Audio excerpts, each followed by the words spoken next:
مولا حسین یزید کے ہاتھ میں ہاتھ نہیں دیتے، اس کی بیعت نہیں کرتے، اس کے لیے آپ مدینۃ الرسول چھوڑ دیتے ہیں۔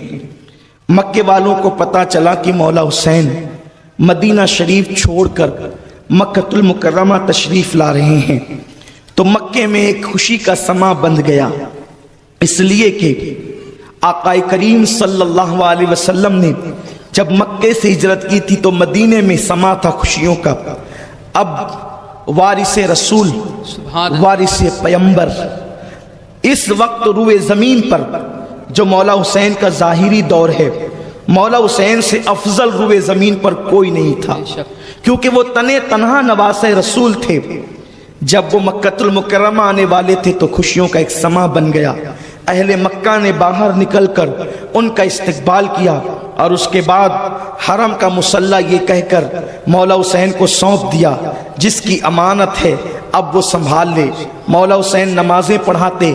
اتفاق کی بات یہ کہ جب مولا حسین مکۃ المکرمہ پہنچے، لوگ حج کی تیاریوں کی شروعات کر رہے تھے، کیونکہ آج کی طرح ایسا نہیں ہوتا تھا کہ لوگ ذی القعدہ میں پہنچ رہے ہیں، ذی الحجہ میں پہنچ رہے ہیں۔ اس دور میں لوگ بہت پہلے سے حج کے لیے اپنے گھروں سے نکلتے تھے۔ وہاں ایک عجیب سا سما بندھا ہوا ہے، مکے والے خوش ہیں، لیکن جب مولا حسین مکۃ المکرمہ میں آئے تو حضرت ابن عباس کہتے ہیں، حسین اب تمہیں مکۃ المکرمہ میں ہی رہنا ہے، یہاں سے تم کہیں نہ جاؤ، انتظار کرو اللہ تبارک و تعالیٰ کی مرضی کیا ہے۔ مولا حسین نے بھی یہی فرمایا کہ میری طبیعت یہی ہے کہ اب میں مکۃ المکرمہ میں ہی رہوں گا، نہ میں کسی کو اپنی بیعت کی طرف دعوت دوں گا اور نہ میں کوئی قدم اٹھاؤں گا، اس لیے کہ حضرت امیر معاویہ کا وصال ہو چکا ہے اور یزید پلید ان کی جگہ پر خود ساختہ بادشاہ بن بیٹھا ہے۔ یہ بات پچھلی نشستوں میں گزر چکی کہ یزید کتنا بدترین انسان تھا۔ بس یزید کے بدترین ہونے کے لیے ایک ہی حدیث کافی ہے۔ میرے آقا صلی اللہ علیہ وسلم نے فرمایا کہ میں نے خواب میں دیکھا کہ میرے ممبر پر جو ہے وہ بندر ناچ رہے ہیں، میں نے اپنے ممبر پر بندروں کو ناچتے دیکھا، اور اس خواب کی تشریح جب آقا کریم صلی اللہ علیہ وسلم سے پوچھی گئی تو میرے آقا صلی اللہ علیہ وسلم فرماتے ہیں اس سے مراد بنو امیہ اور بنو ثقیف کے لڑکے ہیں جو میرے ممبر کی بے حرمتی اور پامالی کریں گے، او کما قال رسول اللہ صلی اللہ علیہ وسلم۔ یہ حالات ہیں، آقا کریم نے بتا دیا، حضور غیب دا نبی ہے، سرکار ابد قرار صلی اللہ علیہ وسلم نے ساری چیزیں پیش فرمائی۔ آقا علیہ السلام کو نام یزید سے اتنی نفرت تھی، اس لیے کہ کوئی یزید کا لاکھ خطبہ پڑھے، ابھی یزید پیدا بھی نہیں ہوا، نام یزید سے آقا کو کتنی نفرت تھی کہ حضور علیہ السلام نے اپنے گدھے کا نام تک یزید رکھنا گوارا نہیں کیا۔ اٹھا کر کے دیکھیں آپ حدیث کی کتابیں، اٹھا کر کے دیکھیں آپ حدیث کی کتابیں کہ ایک گدھا اللہ کے رسول صلی اللہ علیہ وسلم کو تحفے میں پیش کیا گیا، وہ گدھا پیش کیا گیا آقا علیہ السلام کو، اور جب وہ گدھا حضور علیہ السلام کی بارگاہ میں پیش ہوا تو آقا کریم سے اس نے عرض کیا، یا رسول اللہ اب میرے سوا میری نسل میں کوئی نہیں بچا، اور روئے زمین پر پیغمبر اعظم آپ کے سوا اور کوئی نبی نہیں، اور میری اوپر کی پشتوں میں ایسے خوش نصیب لوگ ہیں کہ جن کی پیٹھ پر نبیوں نے سواری کی ہے۔ آقا نے فرمایا تیرا نام کیا ہے؟ حضور سید عالم صلی اللہ علیہ وسلم کی عادت کریمہ تھی، جب بھی کسی سے پہلی ملاقات ہوتی تو اس کا نام پوچھتے۔ آقا کریم نے فرمایا او گدھے تیرا نام کیا ہے؟ تو اس گدھے نے کہا حضور میرا نام یزید ہے۔ اٹھا کر کے دیکھے تفسیر علم نشرہ امام المتکلمین،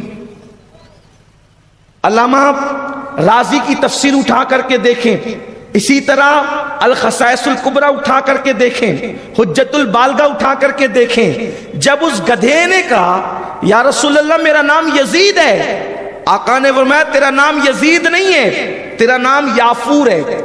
آقا نے اس کا نام یافور رکھ دیا۔ اب بتا، ابھی تو یزید پیدا بھی نہیں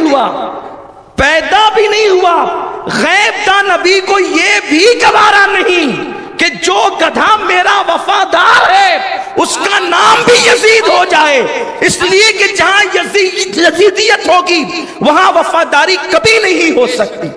سبحان اللہ۔ یہ آقا کریم صلی اللہ علیہ وسلم نے ذہن دیا، مزاج عطا فرمایا ہے، حضور نے گدھے کا نام بھی بدل دیا۔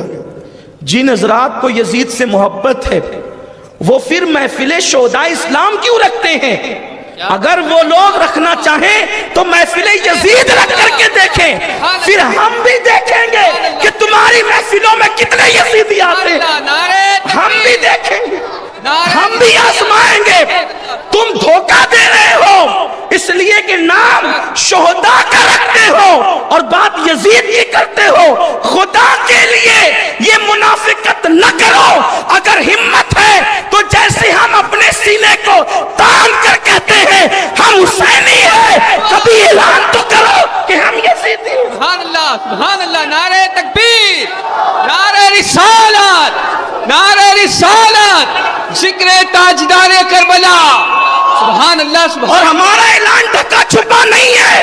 اللہ کی عزت کی قسم، قیامت میں اللہ پوچھے گا کیا لایا ہے، نسبت حسینی پیش کر دیں گے، وہاں بھی کہیں گے ہم حسینی ہیں۔ سبحان اللہ، سبحان اللہ، سبحان اللہ، ہم ڈھکے چھپے مسلک والے لوگ نہیں ہیں۔ سبحان اللہ۔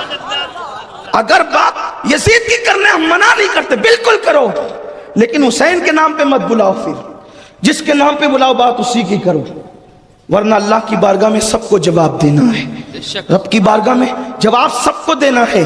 اور جتنی روایتیں میں پہلے دن سے پڑھتا آ رہا ہوں، ایسی کوئی ایک روایت یزید کے متعلق کوئی بیان کرے، کوئی بتائے، قرآن کی کوئی آیت تو پڑھے۔ انا للہ و انا الیہ راجعون۔ عرض یہ کر رہا تھا کہ یزید کی بیعت آپ نے نہیں کی، اور آپ نے مکہ المکرمہ میں فرمایا کہ ہم جو ہے نہ یہاں سے کوچ کریں گے، بھی کہیں ارادہ نہیں ہے، اور نہ ہم اپنی بیعت کے دعوے دار ہوں گے، نہ بیعت کریں گے نہ بیعت لیں گے۔ ان دنوں یہ ہوا کہ کوفیوں کو پتہ چلا، کوفیوں کو یہ پتہ چل گیا کہ حضور حسین علی جدی علیہ السلام نے یزید کی بیعت سے انکار کیا ہے، اور یزید ہے ہی پلید، اس کی بیعت سے انکار کیا ہے۔ تو انہوں نے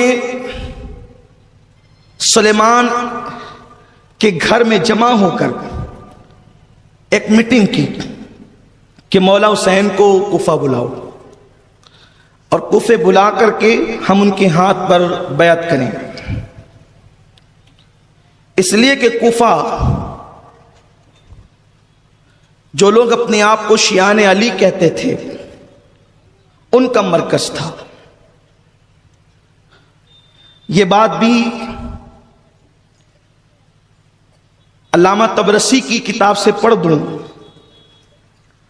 علامہ طبرسی بھی وہ انسان ہے جو اپنے آپ کو مولا علی کا شیعہ کہتے ہیں، لیکن جو اپنے آپ کو جو کہتا ہے وہ، اس سے مجھے کوئی بحث نہیں ہے، لیکن میں حوالہ پڑھ رہا ہوں کہ کوفہ میں جس وقت حضرت امام حسن مجتبی نے حضرت امیر معاویہ رضی اللہ تعالیٰ عنہ سے صلح کی، اور صلح کے بعد آپ تشریف لائے، تو اس وقت اپنے آپ کو شیعان علی کہلانے والوں نے حضرت امام حسن مجتبی علی جدی علیہ السلام کے چہرے پہ تماچے مارے، اور کہا کہ حسن تو اس قابل نہیں ہے کہ تو مصلی پہ کھڑا رہے، پیروں کے نیچے سے مصلی کھینچ لیا۔ یہ سب کوفہ میں ہوا تھا۔ یہ میں علامہ طبرسی کا حوالہ پڑھ رہا ہوں، اگر کوئی چاہتا ہے تو وہ علامہ طبرسی کی کتاب احتجاج اٹھا کر کے دیکھیں، اس لیے کہ ہم لوگوں کی طبیعت یہ ہے کہ ہم اپنے مسلک کی کتاب کے ساتھ ساتھ اور مسلکوں کی کتابیں بھی پڑھتے ہیں تاکہ وہاں پر ہم اپنی قوم کو حوالہ دے سکیں، لیکن ہم اپنی عوام کو اجازت نہیں دیتے کہ وہ دوسرے مسالک کی کتاب پڑھیں، کیونکہ چور کا چہرہ انٹیلیجنس کے لوگ پہچانتے ہیں، عوام نہیں پہچانتی۔ آپ نہیں پہچانتے، اسی لیے تو آپ کے یہاں میتوں میں بھی چوریاں ہو جاتی ہے، اجتماعات میں بھی چوریاں ہوتی ہے، اس لیے کہ آپ پہچانتے نہیں چور کو۔ جس دن پہچانیں گے تو بھائی جب جیب کے چور کو نہیں پہچانتے تو آپ ایمان کے چور کو کیسے پہچانیں گے؟ اس کے لیے تو پھر اللہ کی بہت بڑی مدد کی ضرورت ہوتی ہے۔ اس لیے ایسے کسی فرد کی کتاب نہ پڑھی جائے کہ جس کے اندر بدعقیدگی ہو یا جس سے آپ کے عقیدے کو خطرہ ہو۔ تو عرض یہ کر رہا تھا کہ علامہ طبرسی لکھتے ہیں کہ تماچے لگائے گئے امام حسن مجتبیٰ کو، آپ کے پیروں کے نیچے سے مسلح کھینچ لیا گیا اور کہا گیا کہ آپ امامت کے لائق نہیں۔ وہ جو رسول اللہ کا شہزادہ ہے اس کو کہا گیا امامت کے لائق نہیں۔ اس کے بعد اسی پہ بس نہیں کیا گیا، اس سے پہلے مولائے کائنات علی شیر خدا کو شہید کرنے والا جو بندہ تھا، اس پلید کا حال یہ تھا کہ وہ بھی اپنے آپ کو شیان علی کہتا تھا، اور ایک خارجی عورت پر اس کا دل آ گیا اور اس نے شرط رکھی کہ علی کا سر میرے مہر میں چاہیے۔ اور پھر وہ بدترین انسان جس کا نام عبد الرحمن ابن ملجم تھا، وہ پلید نے مولا علی کو شہید کیا۔ مولا علی کو شہید کیا تو کوفے میں اتنی بدتمیزی کی کوفے والوں نے کہ مولا علی کے نماز جنازہ میں لوگوں کو شریک نہیں ہونے دیا گیا۔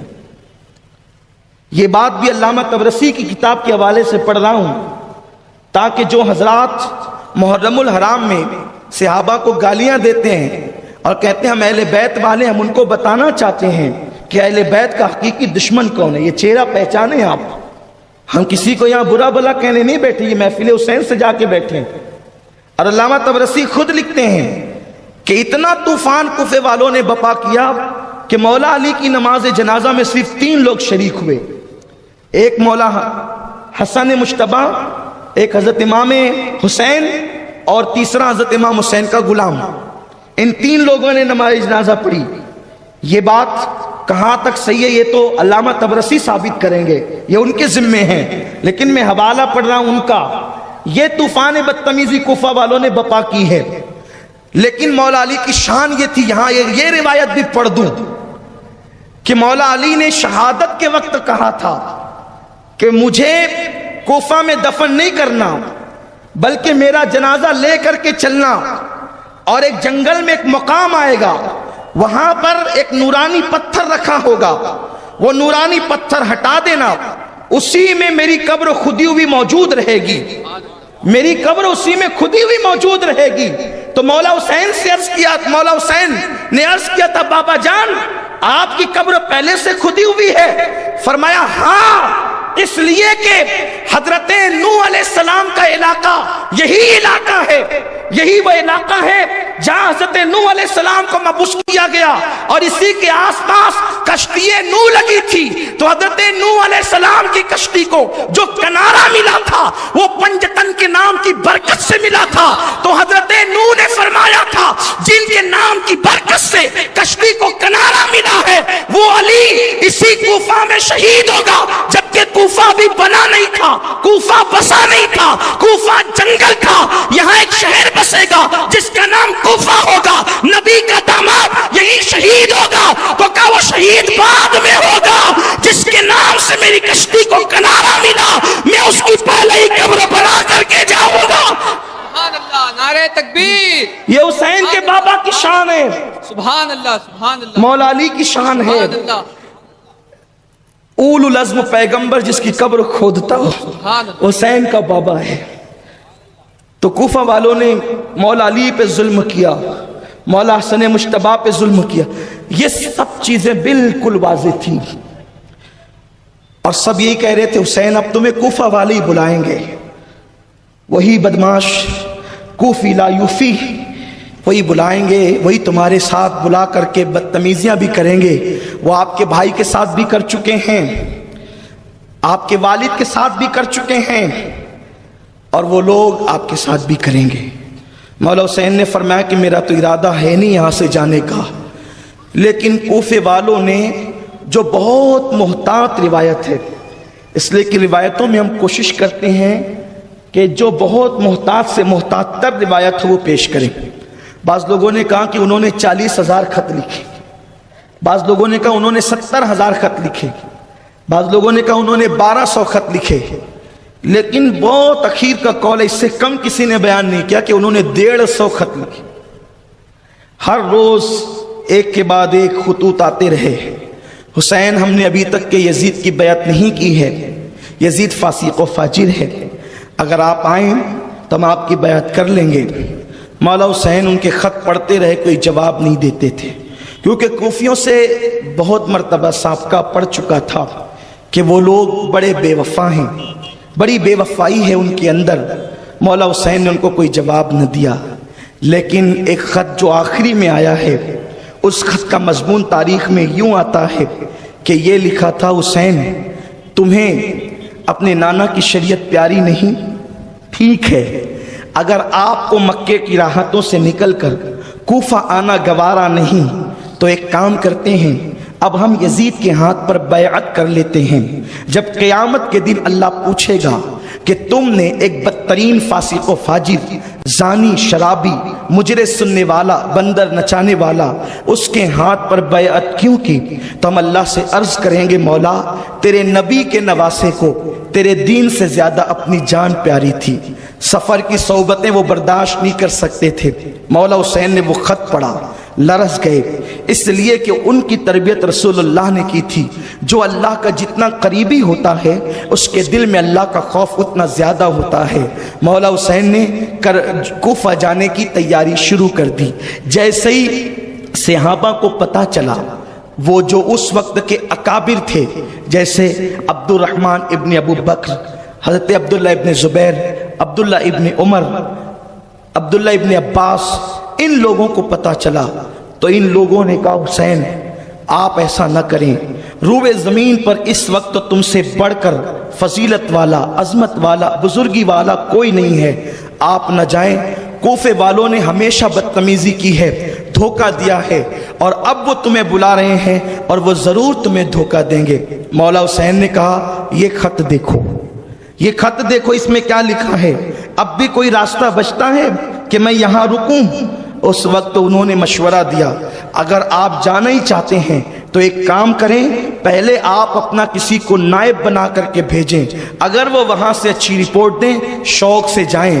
حضرت ابن عباس کہتے ہیں، حسین اب تو مجھے وہ دن نظر آتے ہیں جس کی خبر اللہ کے رسول نے دی تھی کہ میرا حسین وادی طف میں شہید کر دیا جائے گا، میدان کربلا میں شہید کیا جائے گا۔ حسین مجھے وہی دن نظر آتے ہیں، خبردار تم نہ جانا۔ اللہ اکبر۔ مولا حسین کو یہ رائے بڑی پسند آئی اور انہوں نے اپنے بھائی چچا کے بیٹے جناب مسلم ابن عقیل کو بھیجنے کا فیصلہ کیا۔ مولا حسین کے فیصلے پر حضرت مسلم ابن عقیل، چونکہ مولا علی کے جو بھائی تھے حضرت عقیل، حضرت جعفر، یہ مولا کائنات کے بھائیوں میں تھے، تو حضرت مولا کائنات کے بھائی حضرت عقیل کے بیٹے مسلم ابن عقیل مکۃ المکرمہ سے کوفہ جانے کے لیے تیار ہوئے۔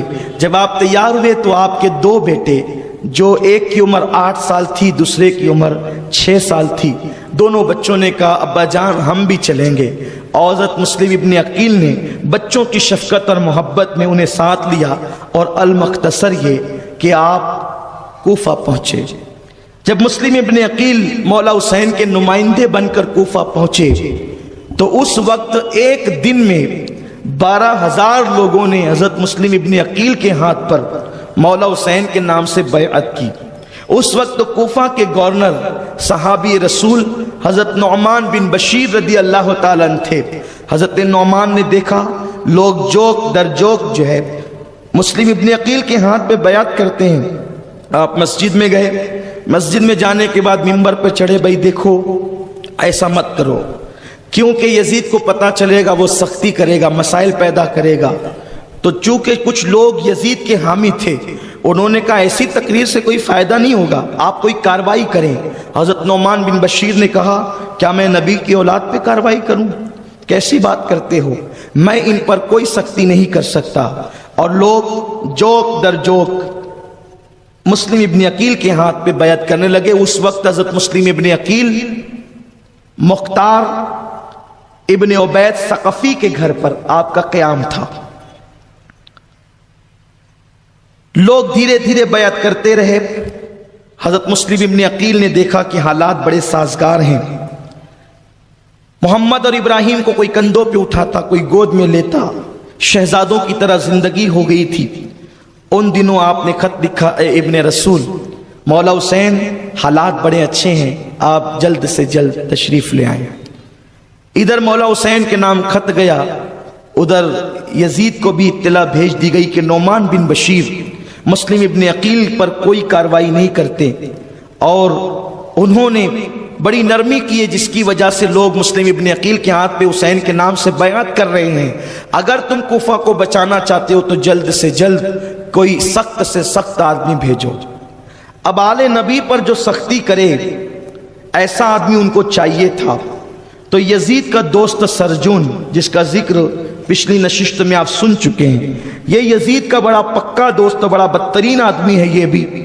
اس نے کہا کہ اگر کوفہ کوئی بچا سکتا ہے تو عبید اللہ ابن زیاد بچا سکتا ہے۔ یہ بات آپ کو بہت واضح طور پہ بتا دینا چاہتا ہوں کہ کوئی بھی بندہ ہو، اگر اس کا شجرہ نسب صحیح ہے کوئی بھی، اگر اس کے خون میں شرافت ہے، یعنی وہ اپنے باپ کی داداؤں کی اولاد میں سے ہے، تو وہ کبھی اہل بیت کا غدار یا گستاخ یا گالی دینے والا نہیں ہوگا، کیونکہ اللہ کے رسول صلی اللہ علیہ وسلم کی حدیث ہے کہ میری اولاد کو ستانے والے تین میں سے کوئی ایک ہی ہو سکتا ہے۔ یہ سرکار کا فرمان ہے، یعنی حضور کی اہل بیت کو اور اولاد کو جو بھی ستائے گا وہ تینوں میں سے کوئی ایک ہوگا۔ اس لیے میں آپ کو بہت سختی کے ساتھ نصیحت کرتا ہوں، بہت سختی کے ساتھ، کہ اگر آپ کے سامنے کبھی آل نبی آ جائے، کیونکہ آج بھی آل نبی موجود اور قیامت تک موجود رہیں گے، تو آ جائے، کتنا بھی بڑا مسئلہ ہو، آپ کبھی ان سے نہ الجھیں۔ ان کی داڑیاں اگر منڈی ہوئی دیکھیں آپ کوئی کمنٹ نہ کریں، ان کی بدعملی دیکھیں کوئی کمنٹ نہ کرے، وہ دکھ دے آپ صبر کر لیں۔ کیوں؟ اس لیے کہ مدینہ منورہ میں ایک بہت بڑے ولی رہتے تھے، اور اس مدینہ طیبہ میں حاجی امداد اللہ مہاجر مکی نے واقعہ لکھا ہے، بہت بڑے ولی رہتے تھے، اور مدینہ طیبہ میں چونکہ بہت سارے سادات بھی رہتے تھے، حضور علیہ السلام کی اولاد میں سے سید زادے رہتے تھے۔ ایک اس ولی کی شان یہ تھی کہ صبح اور شام ان کو 2 مرتبہ آقا کا دیدار عالم بیداری میں ہوتا تھا۔ ایک دن ایک سید زادہ ان کے پاس آیا، کوئی غلطی کر دی، ان کو غصہ آ گیا، اور ان کو معلوم نہیں تھا کہ یہ سید زادہ ہے۔ انہوں نے اٹھایا تماچا اور لگا دیا۔ اس کے بعد اس ولی کو کبھی حضور کا دیدار نہ ہوا، دیدار بند ہو گیا۔ ان کو بہت روتے پیٹتے رہے عبادت کی، لیکن پھر وہ کیفیت نہ ملی، تو وہ اپنے سے بڑے ولی کی بارگاہ میں گئے۔ انہوں نے مراقبہ کیا اور فرمایا شاید تو نے کسی سید زادے کو ستایا ہے، اس لیے ڈھونڈ اسے۔ بہت غور کیا تو لوگوں نے بتایا کہ وہ جو بچہ آیا تھا وہ سادات میں سے تھا۔ تو جا کر کے جب معافی مانگی، پھر اسی دن ان کو سرکار کا دیدار نصیب ہوا۔ یہ بہت خاص بات آپ یاد رکھنا۔ میں اپنی بات کو بہت طویل طول نہیں دینا چاہتا کیونکہ مجھے اپنے عنوان کی طرف بھی بات کرنی ہے، لیکن ایک بات یہاں اشاروں میں کرنا چاہتا ہوں، بہت لمبی چوڑی نہیں۔ بغداد میں ایک پہلوان تھا جنید، اور جنید جو پہلوان تھا بادشاہ کا، اس کا حال یہ تھا کہ وہ وزیروں جیسا وظیفہ لیتا تھا۔ پورا واقعہ نہیں، صرف اشارہ، آپ شاید سنتے رہتے ہیں۔ ایک سید زادہ جو حضور کی آل میں تھا، غربت میں زندگی گزارا، تو اس نے سوچا کہ چلو جنید سے ہی پنجہ لڑا لیتے ہیں تو کچھ نہ کچھ مال تو ہاتھ آ جائے گا، غربت دور ہو جائے گی۔ اور نتیجہ یہ ہوا کہ کشتی کا اعلان بھی ہو گیا۔ جب کشتی ہونے لگی تو جنید کے کان میں اس سید زادے نے کہا، جنید میں غریب سید زادہ ہوں، میں کما نہیں سکتا اور میری کمائی کے سارے راستے بند ہیں، اگر تو میرے لیے ہار جائے، اگر تو میرے لیے ہار جائے تو میں وعدہ کرتا ہوں کہ قیامت کے دن اپنے نانا کے ہاتھوں تیرے سر پر شفاعت کی دستار بنواؤں گا۔ جنید نے سوچا اس سے سستا سودا جنت کا اور کیا ہو سکتا ہے، پہلوان بھی بنو، پہلوانی بھی کرو، اور قیامت کے دن شفاعت کی دستار بھی۔ صرف ایک دن کے ہارنے سے کیا ہوتا ہے؟ جنید چت لیٹ گئے، اور جب وہ پیروں کی دھول سے گم ہو گئے تو چت لیٹ گئے، ان کے سینے پر وہ سید زیادہ سوار ہو گیا۔ لوگ حیران تھے، اتنے مضبوط جنید اس سے دبلے پتلے آدمی سے ہار کیسے گیا؟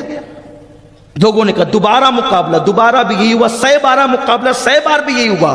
پھر یہ ہوا کہ لوگ جنید کے قدموں پہ تھوکنے لگے، بدنامی سی ہونے لگی، اور وہ سید زیادہ مال و دولت لے کر کے اجنبی تھا، چلا گیا۔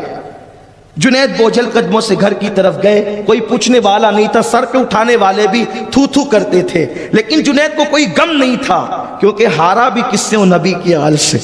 وہاں تو مقابلہ ہی نہیں ہوتا، ہارا بھی کس سے؟ نبی کی آل سے۔ روتے روتے گھر پہنچے، لیکن غم تھا، کیونکہ جس کو کبھی ہارنے کی عادت نہ ہو اور وہ ہار جائے تو تکلیف تو ہوتی ہے۔ اور پھر جنید گھر گئے ہیں، رات کو رو رہے ہیں کہ یہی بغداد کا جو سر پہ اٹھاتا تھا، ایک کشتی کیا ہارا ہوں، لوگ تھو تھو کرتے ہیں، لیکن اللہ اکبر جب رات گزری ہے تو کیا دیکھا؟ آنکھیں بند ہوئی ہے روتے ہوئے، اور دل کی آنکھیں بیدار ہو گئی ہے۔ مصطفیٰ جان رحمت تشریف لاتے ہیں خواب میں، اور فرمایا جنید میرے بیٹے نے تو قیامت کا وعدہ کیا تھا، ہم اتنی دیر تک کے تجھے منتظر نہیں رکھیں گے، اس نے کہا تھا کہ تیرے سر شفاعت کی دستار بنواؤں گا، شفاعت کی دستار تو اس دن بندے گی، آج میں تیرے سر پہ ولایت کی دستار باندھتا ہوں، اور آج سے دنیا تجھے سید الطائفہ کہے گی۔ اللہ اکبر۔ صبح فجر میں دروازہ کھولا، روزانہ جنید بادشاہ کے دربار پر بحیثیت وظیفہ خوار جاتے تھے، لیکن آل رسول سے کیا ہار گئے ہیں کہ وقت کا بادشاہ جنید کے دروازے پر آ کر کے کھڑا ہو گیا۔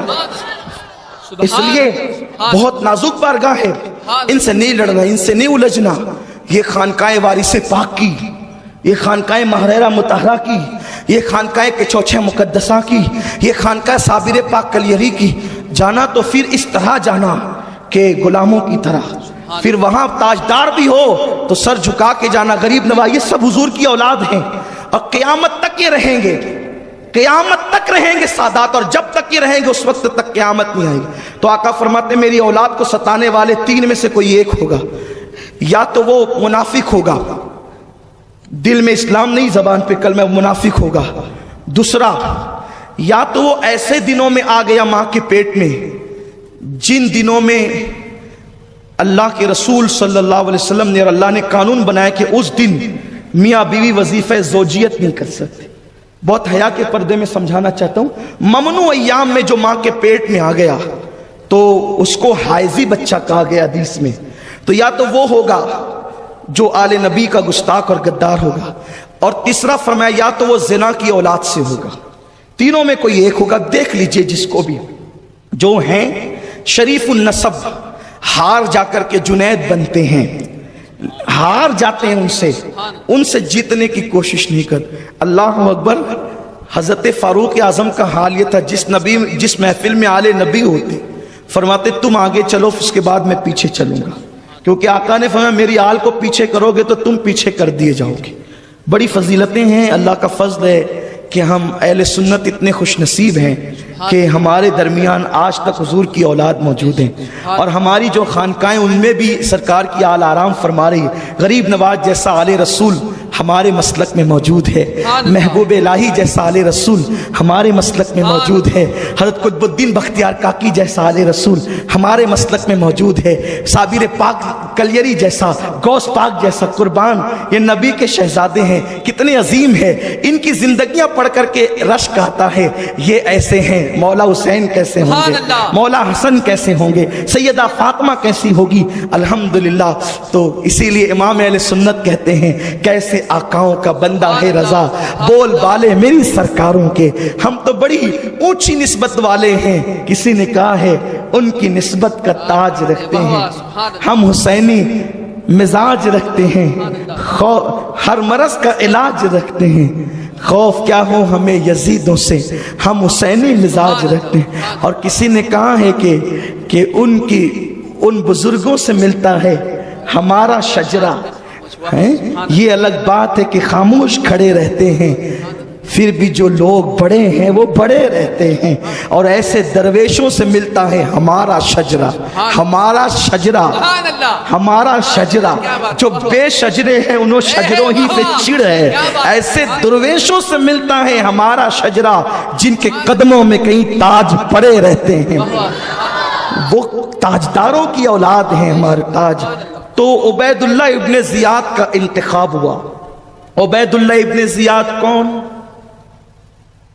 یہ جو زیاد ہے نا، زیاد، میں ایک چھوٹا سا طالب علم ہوں، لیکن مجھے ایک عجیب سا، آپ اس کو کیا کہیں گے اپنی مالیگاؤں کی زبان میں، کہ مجھے بھوت سوار رہتا ہے کتابیں کھنگالنے کا۔ سرکار کی نالین کا صدقہ تحدیث نعمت کے لیے کہتا ہوں کہ اس لیے میرے کمرے میں آپ کو کوئی برتن وغیرہ نہیں ملے گا، میرے کمرے میں صرف کتابیں ہی رکھی، جو آتے ہیں وہ لوگ جانتے ہیں، پورا کمرہ کتابوں سے بھرا ہوا ہے۔ اور اس کے بعد میرے موبائل میں، میرے لیپ ٹاپ میں، آئی پیڈ میں ہزاروں کتابیں۔ میری طبیعت یہ ہے کہ میں کوشش کرتا ہوں کہ سب سے بہترین دوست کتاب ہے، بہترین دوست، نہ یہ غیبت کرتی ہے، نہ چگلی کرتی ہے، نہ پھنساتی ہے، اس لیے اکثر یہی ساتھ رہتی ہے۔ تو کچھ اللہ کی توفیق سے پڑھنے کی کوشش کی، جتنی تاریخ کی کتابیں ہم نے اٹھائی، مجھے زیاد کے باپ کا نام کہیں نہیں ملا، کہیں زیاد کے باپ کا نام نہیں ملا۔ یہ علماء جانتے ہیں، بعض جو مورخین ہیں بہت بیچارے باادب لوگ ہیں اور بڑے شرمیلے قسم کے، تو انہوں نے زیاد کے باپ کا نام یہ لکھا، زیاد ابن ابی، زیاد ابن ابی، یعنی زیاد اپنے باپ کا بیٹا، یعنی ان کو بھی نام نہیں ملا تو انہوں نے کہا کہ ابو کا بیٹا، ابو بھی کوئی نام۔ تو یہ جو زیاد تھا، ایک صاحب نے زیاد کی ماں سے زنا کیا، یہ بالکل ایسی روایت ہے، میرے پاس ثبوت ہے الحمدللہ۔ زیاد کی ماں سے ایک صاحب نے زنا کیا، اس سے زیاد پیدا ہوا، اور اسی زانی بچے سے ابن زیاد، عبید اللہ ابن زیاد پیدا ہوا۔ تو اس لیے سرجون نے کہا آل نبی پہ کوئی شدت کر سکتا ہے تو وہ زانی کی اولاد ہی کر سکتا ہے، اس لیے اسی کا انتخاب کیا جائے۔ حالانکہ ابن زیاد سے یزید ناراض تھا، ٹھنا ٹھنی چل رہی تھی، اور اس کو بصرہ کی گورنری سے بھی معزول کرنا چاہتا تھا، لیکن جب آل نبی کی دشمنی کی بات آتی ہے تو یزیدیوں کا طریقہ یہ ہوتا ہے کہ کتنے بھی جھگڑے ہوں گے، سارے جھگڑے چھوڑ کر آل نبی کے خلاف متحد ہو جاتے ہیں۔ آل نبی کے خلاف یزیدی اپنے آپس کے جھگڑے بلا دیتے ہیں اور متحد ہو جاتے ہیں، یہ پرانی عادت ہے ان کی۔ تو جب دیکھ لو آپس میں منتشر بھی ہوتے ہیں، لیکن پھر آل نبی کے مقابلے میں متحد بھی ہوتے ہیں، لیکن ان کا کچھ کیا بگڑتا ہے، اس لیے کہ اللہ تبارک و تعالیٰ کے نور کو پھونکوں سے بجھایا نہیں جا سکتا۔ اور امام کہتے تیری نسل پاک میں ہے بچہ بچہ نور کا، تو ہے عین نور، تیرا سب گھرانہ نور کا۔ سبحان اللہ، سبحان اللہ۔ کہا کہ اب اس کا پروموشن کیا جائے، جس کو معزول کیا جا رہا تھا اس کو بڑھایا جائے، کیونکہ آل نبی کا مقابلہ جو کرنا ہے تو اس کو کہتے تیرے بھائی کو بصرہ کا گورنر بنا اور تو کوفہ جا۔ المختصر یہ کہ وہ حجازی لباس پہن کر وہ مکار ابن مکار آیا اور کوفے میں داخل ہوا۔ جب وہ کوفے میں آیا تو لوگ سمجھے کہ مولا حسین آ گئے، چادر ڈال رکھی تھی، مغرب اور عشاء کا درمیانی وقت تھا، مغرب اور عشاء کا درمیانی وقت تھا، اور اس نے چادر کو یوں ڈال رکھا تھا، ایسا، اس طرح سے، یعنی اس طرح سے چادر اوڑھ کر کے دھوکہ ہی دیا جا سکتا ہے قوم کو۔ بے شک صحیح بات ہے، واہ واہ کیا بات ہے، واہ واہ سبحان اللہ، اللہم صلی علی سیدنا محمد بہت اچھا ہے، اس طرح اس نے چادر ڈالی، سبحان اللہ، اور چادر ڈال کر کے وہ مغرب اور عشاء کے درمیان سبحان اللہ، کوفے میں داخل ہوا۔ تو لوگ کہتے تھے مرحبا یا ابن رسول، مرحبا یا ابن رسول، مرحبا یا ابن رسول، اے رسول کے بیٹے خوشخبری، خوش آمدید، ویلکم۔ لوگ کہتے تھے، وہ سب کو گھورتے جاتا تھا کہ یہ کیا ہو رہا ہے، اور جس کو پتا چلا لوگ بھاگے بھاگے چلے آئے، حسین آ گئے، مولا حسین آ گئے، مولا حسین آ گئے۔ جب سب کو دیکھنے لگا تو جب ایسا لگا کہ بھیڑ بہت ہوگی, چلنا مشکل ہو گیا, تو کسی نے اعلان کیا یہ حسین نہیں ہے, یہ عبید اللہ ابن زیاد امیر آئے ہیں. تو لوگ افسوس ملتے ہوئے چلے گئے اور 20-25 لوگ رہ گئے اور وہ داخل ہو گیا گورنر ہاؤس میں.